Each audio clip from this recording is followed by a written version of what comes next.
નમસ્કાર મિત્રો આપની સાથે હું છું પેનલગીરી ગોસ્વામી। આજની વિડીયોમાં વાત થશે અમદાવાદ અને ગોધરાથી આવ્યા છે અગત્યના સમાચાર।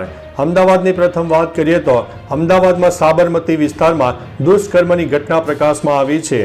અમદાવાદના સાબરમતી વિસ્તારમાં દુષ્કર્મની ઘટના બની હોય તેવો કિસ્સો સામે આવી રહ્યો છે। 14 વર્ષની સગીર રસોઈ બનાવી રહી હતી ત્યારે એકલતાનો લાભ લઈને આરોપીએ તેની સાથે દુષ્કર્મ આચર્યું હતું। પોલીસે આરોપીની ધરપકડ પણ કરી લીધી છે।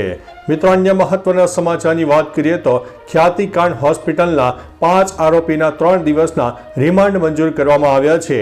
ચર્ચિત ખ્યાતિકાંડમાં મંગળવારે ઝડપાયેલા 5 આરોપીઓના અમદાવાદ ગ્રામ્ય કોર્ટે 3 દિવસના રિમાન્ડ મંજૂર કરી દીધા છે। ફરાર આરોપીઓમાંથી એકને ઉદયપુરથી જ્યારે અન્ય 4ને ખેડાના કપડવંજ પાસે આવેલા ફાર્મમાંથી ક્રાઇમ બ્રાન્ચે ઝડપી પાડ્યા છે। મિત્રો, અન્ય મહત્વના સમાચારની વાત કરીએ તો ગોધરામાં 3 મહિનામાં જ પ્રેમ સંબંધનો કરુણ અંત આવ્યો છે। ગોધરામાં 3 મહિનામાં જ એક પ્રેમ સંબંધનો અંત આવી ગયો છે। જબ્બર પઠાણે યુવતીને પ્રેમ જાળમાં ફસાવી પાવાગઢ લઈ જઈને મંગળસૂત્ર પહેરાવ્યું હતું।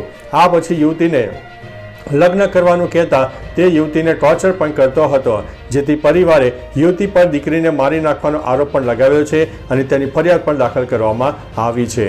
તો ચાલો મિત્રો, ફરીથી એક નવા સમાચાર લઈને મળતા રહીશું। ત્યાં સુધી અમને રજા આપશો। નમસ્તે।